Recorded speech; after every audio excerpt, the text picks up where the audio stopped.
As today we'll talk about how can you enable Vibrate when running notifications on your app. So you just follow these ways, then it's going to work with you. All you have to do in the first, just go down here, click on more down here. So then it's going to take you to this list. It's going to show for you like this here. Click here on settings.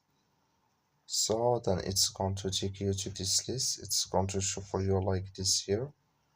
Just click here on notifications. So then it's going to take you to this list. It's going to show for you like this here. Just scrolling down here until you found here Vibrate when running here. Just click in this sign.